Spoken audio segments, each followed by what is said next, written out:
je voulais très rapidement partager avec vous, au fond, une espèce de tableau rapide du monde et de ses désordres, et dans ce contexte de nos priorités. Parce que je crois que c'est ce qui, très profondément, doit inspirer notre action en France, en Europe et à l'international. Nous le vivons tous ensemble, ce monde. Et vous le connaissez mieux que moi, mais l'ordre international est bousculé de manière inédite. Mais surtout avec, si je puis dire, un grand bouleversement qui se fait sans doute pour la première fois dans notre histoire, à peu près dans tous les domaines, avec une magnitude profondément historique.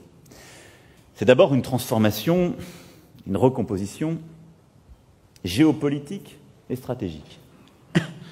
Nous sommes sans doute en train de vivre la fin de l'hégémonie occidentale sur le monde. Nous nous étions habitués à un ordre international qui, depuis le XVIIIe siècle, reposait sur une hégémonie occidentale. Vraisemblablement française au XVIIIe siècle, par l'inspiration des Lumières, sans doute britannique au XIXe grâce à la révolution industrielle, et raisonnablement américain au XXe, grâce aux deux grands conflits et à la domination économique et politique de cette puissance. Les choses changent. Et elles sont profondément bousculées par les erreurs des Occidentaux, dans certaines crises, par les choix aussi américains depuis plusieurs années, et qui n'ont pas commencé avec cette administration, mais qui conduisent à revisiter certaines implications dans des conflits au Proche et Moyen-Orient et ailleurs, et à repenser une stratégie profonde, diplomatique et militaire, et parfois des éléments de solidarité dont nous pensions qu'ils étaient des intangibles pour l'éternité, même si nous avions constitué ensemble dans des moments géopolitiques qui pourtant aujourd'hui ont changé. Et puis, c'est aussi l'émergence de nouvelles puissances dont nous avons sans doute longtemps sous-estimé l'impact.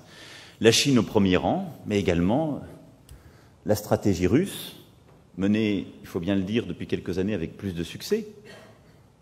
J'y reviendrai. L'Inde qui émerge, ces nouvelles économies qui deviennent aussi des puissances pas seulement économiques mais politiques et qui se pensent, comme certains ont pu l'écrire, comme de véritables États-civilisations et qui viennent non seulement bousculer notre ordre international, qui viennent peser dans l'ordre économique, mais qui viennent aussi repenser l'ordre politique et l'imaginaire politique qui va avec beaucoup de force et beaucoup plus d'inspiration que nous n'en avons. Regardons l'Inde, la Russie, la Chine. Elles ont une inspiration politique beaucoup plus forte que les Européens aujourd'hui. Elles pensent le monde avec une vraie logique, une vraie philosophie, un imaginaire que nous avons un peu perdu. Et donc tout ça vient nous bousculer très profondément, vient rebattre les cartes. Je ne parle pas évidemment de l'émergence africaine, chaque jour confirmée, et qui se traduit aussi là par une recomposition profonde, et j'y reviendrai aussi. Cette stratégie de la prudence, ou de la poursuite des habitudes, parce qu'on peut d'ailleurs suivre cette voie sans considérer qu'on est prudent, si on continue à faire comme avant, pour le dire autrement, qu'on soit d'ailleurs une entreprise, un diplomate, un ministre, un président de la République, un militaire, tous ici dans cette salle, si on continue à faire comme avant, alors nous perdrons définitivement le contrôle. Et alors ce sera l'effacement. Je peux vous le dire avec certitude. Nous savons que les civilisations disparaissent, les pays aussi. L'Europe disparaîtra. L'Europe disparaîtra avec l'effacement de ce moment occidental et le monde sera structuré autour de deux grands pôles, les États-Unis d'Amérique et la Chine. Et nous aurons le choix entre des dominations, nous pourrons faire semblant de l'oublier, on peut le faire très bien, on l'a déjà très longtemps fait sur beaucoup de sujets. On expliquera que nous sommes souverains, on se battra pour maintenir les emplois dans notre pays en faisant des compromis bancals avec des groupes sur lesquels nous ne pouvons plus rien. On essaiera d'avoir des politiques environnementales dans notre pays ou sur notre continent, mais ce sera déjà trop tard puisque nous n'en aurons plus la maîtrise. Et les choses fileront. C'est la ligne de plus grande pente. C'est la ligne de plus grande pente. Il y a une autre stratégie, celle de l'adaptation. consiste à dire il faut, au fond, courir plus vite face à ce monde qui bouge. Donc on va essayer de faire quelque chose sur l'écologie vaguement, mais on doit s'adapter à cet ordre qui va plus vite, faire des réformes pour rattraper les autres simplement, en essayant de ne pas vraiment changer, de ne pas vraiment peser. C'est un scénario intermédiaire qui, assez rapidement à mes yeux, nous conduira au même résultat. Je pense même qu'il nous conduira au même résultat avec pour conséquence une réaction profonde, un rejet de notre population, parce que nous ne sommes pas un pays qui aime s'adapter. Nous avons parfois même le défaut de vouloir changer le monde pour ne pas nous adapter, et nous n'aimons pas nous adapter. Je crois que la vocation de la France est ce qui correspond à la nécessité du temps présent. C'est d'essayer de peser dans cet ordre du monde avec les cartes qui sont les nôtres pour ne pas céder à quelque fatalité que ce soit, mais tenter de bâtir un ordre nouveau, dans lequel non seulement nous aurions notre place, mais nos valeurs, nos intérêts, au fond, pourraient l'avoir. Et donc, je ne crois qu'à une chose, c'est la stratégie de l'audace, de la prise de risque. Ce qui veut dire que tout ce que nous sommes en train de faire et tout ce que nous ferons ne réussira peut-être pas. Et il y aura beaucoup de commentateurs pour dire que ça ne réussit pas à certains moments. Ceci n'est pas grave. Ce qui est aujourd'hui mortel, c'est de ne pas essayer, compte tenu de tout ce que je viens de dire. C'est la stratégie de l'audace, de la vision, et c'est d'essayer de retrouver dans ce contexte qui caractérise profondément l'esprit français et, au fond, à mes yeux, de refonder ce qu'est profondément la civilisation européenne. Je crois que c'est ça ce qui doit être notre objectif, dans notre pays, dans notre stratégie européenne et au niveau international. L'esprit français, c'est un esprit de résistance et une vocation à l'universel. Un esprit de résistance, ça veut dire c'est ne pas céder à la fatalité ni à l'adaptation des choses et aux habitudes. Ça veut dire de considérer que quand les choses sont injustes, on peut parce qu'on se donne les moyens de le faire, et donc qu'on se donne les moyens d'être plus fort, qu'on fait les réformes pour le faire, qu'on se redonne du muscle économique, productif. On arrive à faire bouger les choses, mais on ne cède pas à l'ordre ambiant, pour des bonnes raisons. Et qu'on arrive à retrouver ce que sont nos valeurs profondes. Et je crois que ce qui a toujours caractérisé l'Europe, ce qui est le fil rouge de notre vocation, c'est un véritable humanisme. Et je le dis parce que ça n'est plus une évidence. Et si nous allons dans le sens de plus grandes pentes, et si nous continuons à voir le monde tel qu'il va et que je décrivais, cet humanisme européen disparaîtra. Les États-Unis d'Amérique sont dans le camp occidental, mais ils ne portent pas le même humanisme. Leur sensibilité aux questions climatiques, à l'égalité, aux équilibres sociaux qui sont les nôtres, n'existe pas de la même manière. Il y a un primat de la liberté qui caractérise d'ailleurs la civilisation américaine très profondément et qui explique aussi nos différences, même si nous sommes profondément alliés. Et la civilisation chinoise n'a pas non plus les mêmes préférences collectives, pour parler pudiquement, ni les mêmes valeurs. Nous sommes le seul espace géographique qui a mis l'homme avec un grand H au cœur de son projet, à la Renaissance, au moment des Lumières, et à chaque fois que nous avons eu à nous réinventer. Et je crois que compte tenu de ces bouleversements, c'est ça le projet qui est le nôtre, et qui doit être à nouveau le nôtre. Et donc qui suppose, sur les grandes questions économiques, industrielles, climatiques, d'avoir cette démarche et cette exigence avec nous-mêmes et avec les autres. Et donc d'avoir un projet éducatif, productif, social, écologique, qui soit repensé dans notre pays. C'est ce que nous sommes en train de faire, mais nous ne pouvons pas le faire seuls. Parce qu'aussi vrai que le socialisme dans un seul pays ne fonctionne pas historiquement, l'humanisme dans un seul pays ne dure pas longtemps. Et il nous faut pouvoir l'irriguer en Europe et à l'international. Et c'est là où la cohérence de notre agenda doit se tenir. C'est ce projet humaniste qui est au cœur de l'agenda du gouvernement, en réinvestissant sur l'humain par le projet éducatif, social et de santé, en faisant les réformes qui nous permettent d'avoir un vrai projet productif, et en ayant cette transformation écologique indispensable. C'est, je crois, très profondément ce qui doit nous animer. Et avec cela, de savoir collectivement retrouver, et je prends ma part et je mesure le caractère inachevé de mon propos sur ce point, mais il nous faut rebâtir sur cette base un récit collectif et un imaginaire collectif. Et c'est pour ça que je crois très profondément que Le projet qui est le nôtre, il faut l'assumer comme un projet de civilisation européenne. Le projet de civilisation européenne ne peut pas être porté ni par la Hongrie catholique, ni par la Russie orthodoxe. Et nous l'avons laissé à ces deux dirigeants, par exemple, et je le dis avec beaucoup de respect, aller écouter des discours en Hongrie ou en Russie, ce sont des projets qui ont leurs différences, mais ils portent une vitalité culturelle et civilisationnelle, pour ma part, que je considère comme erronée, mais qui est inspirante. Et donc il nous faut trouver, à travers ce projet européen, qui est, je le crois, très profondément aussi un projet français, une force d'inspiration pour notre peuple. C'est l'esprit de la Renaissance, c'est l'esprit des Lumières. C'est l'esprit très profond de cet humanisme français que nous avons à chaque fois porté, inventé, qu'il nous faut réinventer aujourd'hui. Ça veut dire quoi? Ça veut dire que tous les sujets que nous évoquons souvent ne doivent pas être simplement des sujets techniques. Ils doivent contribuer d'un imaginaire qu'il nous faut porter, d'un vrai projet de civilisation, de cette nouvelle frontière, mais où on remet très profondément les femmes et les hommes au cœur de celui-ci. Mais défendre cette civilisation européenne, avoir cet objectif de porter cela chez nous et dans le monde, suppose aussi, dans notre action diplomatique très profonde, d'avoir une ambition éducative, climatique, démocratique, de pouvoir repenser très profondément les équilibres de l'économie de marché, comme nous avons commencé à le faire, et d'avoir un agenda culturel qui constitue aussi le cœur de cette ambition et de cet esprit. Nous avons en effet, avec la rive sud de la Méditerranée, des liens historiques, civilisationnels, culturels très profonds. Et l'Europe ne peut pas réussir, et la France au premier chef, si nous ne repensons pas et revisitons pas ces liens.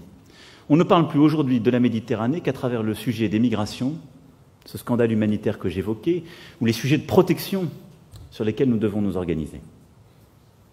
Et là aussi, c'est le risque d'un affaiblissement géopolitique et domestique. Car quand on parle de la rive sud de la Méditerranée comme de l'Afrique, on parle aussi de fait de la France. J'ai été amené à le redire lors des commémorations du mois d'août. La France a une part africaine en elle parce que des combattants de ce continent ont sauvé notre pays et notre liberté. Et nos destins sont liés, même s'ils sont aussi liés par des pages sombres et des blessures. C'est une manière de prendre acte qu'au fond, demain se prépare en Afrique et avec les Africains. Et je crois que sur ce sujet, cette ligne, qui peut-être parfois est une ligne de crête pour nous, c'est une stratégie essentielle et c'est la plus efficace. Ne tombons pas dans le piège qui consisterait à faire de l'Afrique un théâtre d'influence. Il y a aujourd'hui une stratégie chinoise, une stratégie japonaise, une stratégie turque, chacune avec leur logique, évidemment une stratégie américaine en Afrique. Je crois très profondément que notre stratégie ne doit pas être une stratégie de part de marché, d'influence, d'hégémonie prédatrice, qui parfois est au cœur de certains de ces projets que je viens de citer. Non, elle doit être de réinventer un partenariat, parce que nous avons parfois fait des erreurs dans le passé. Et donc nous pouvons nous inspirer des erreurs faites et nous en instruire. Et je crois que cette ligne est la seule féconde. Enfin, la dernière priorité sur laquelle je voulais vous parler, elle est au fond de méthode. Si nous voulons réussir à véritablement nous penser comme puissance d'équilibre, rebâtir la souveraineté européenne, réussir à avoir des résultats sur cette diplomatie de bien commun et renouveler ce partenariat avec l'Afrique et la Méditerranée, je crois qu'il nous faut aussi poursuivre le renouvellement profond de nos méthodes. Le G7, à cet égard, a été, par votre travail, votre mobilisation, une illustration de cette méthode à laquelle je crois. C'est ce que j'évoquais tout à l'heure de manière plus stratégique, c'est l'audace. Si la France et l'Europe n'ont pas de l'audace pour revisiter leur schéma de pensée, leurs automatismes, réinvestir les instances internationales, personne ne le fera pour nous. Et nous sommes les seuls pour qui l'immobilisme est mortel.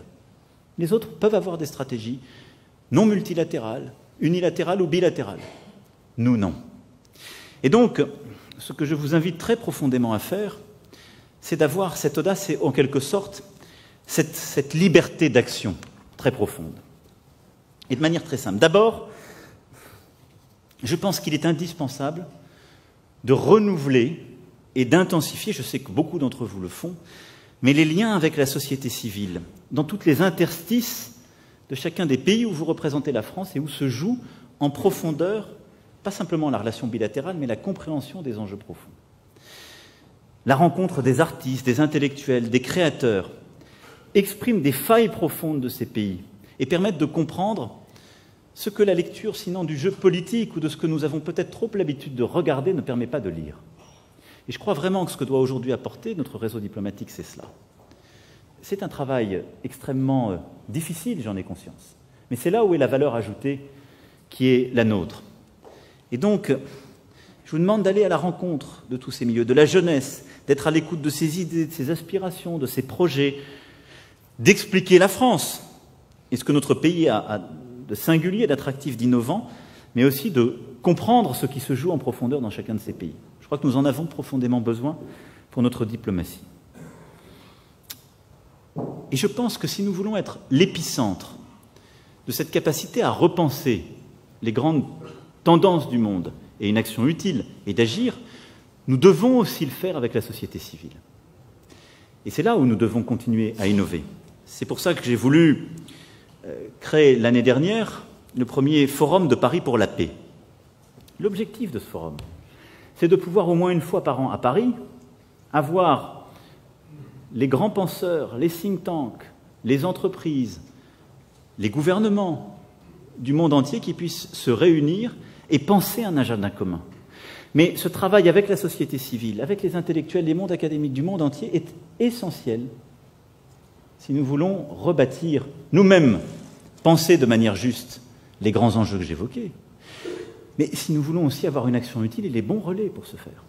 Si nous avons pu faire avancer l'agenda de la protection de l'information dans Internet lors de ce G7, c'est parce qu'il y a eu un travail très étroit avec Reporters sans frontières qu'ils ont lancé cette initiative lors du Forum de Paris pour la paix l'année dernière et que nous avons poursuivi l'action. Et donc, on sème ainsi des graines, on a des idées que nous n'aurions pas nous-mêmes et on tire les fils. Et on a ensuite des partenaires de notre propre diplomatie. Et je crois que ce travail avec la société civile ne doit pas simplement être une case à cocher. C'est comment on reconstruit la compréhension profonde d'un pays, la compréhension intime de la France dans ces pays, mais aussi une action utile pour nous-mêmes et sur le plan international. Parce que construire avec les sociétés civiles de chacun de ces pays, c'est aussi se donner la garantie qu'il y aura comme un écho de notre action dans ces pays. C'est pourquoi, lorsqu'on parle de l'Amazonie, nous allons continuer de travailler avec les peuples autochtones, avec les régions, avec les organisations non gouvernementales, parce qu'elles exerceront aussi une pression sur des gouvernements, y compris quand ils sont tentés par l'obscurantisme. Et ce travail, c'est l'efficacité de notre diplomatie. Mais au-delà de ça, ce que je vous demande, c'est au fond de multiplier les audaces intellectuelles et la ténacité opérationnelle. Ne pensez plus dans les cadres. Je vous ai donné quelques convictions que j'avais. J'attends de vous de les partager et d'agir efficacement pour les construire. Mais je crois qu'au-delà de ça, vous devez être force de proposition. Vous devez aider, évidemment, les directions à Paris, le ministre, le gouvernement, moi-même, aussi à repenser ces équilibres qui sont en mouvement. La diplomatie contemporaine est une diplomatie de mouvement. Et parfois, nous sommes restés dans des guerres de tranchées qui nous empêchent. Soyez force de proposition. Ayez cette audace, proposée. À chaque fois. Et ayez aussi cette efficacité opérationnelle qui construit notre crédibilité pour bâtir et faire advenir les initiatives qui sont partout prises et avec soin, aussi bien sur le plan bilatéral que multilatéral, obtenir des résultats. Et ça, je pense que c'est un élément profondément utile. Cette diplomatie de l'audace du mouvement est essentielle si nous voulons rebâtir. Je le disais, nous avons pris des engagements pour essayer de convaincre les Américains que régler les problèmes du commerce international, ça n'était pas simplement avoir des guerres commerciales. Mais ceci ne fonctionne que si nous arrivons nous-mêmes à réformer l'Organisation mondiale du commerce.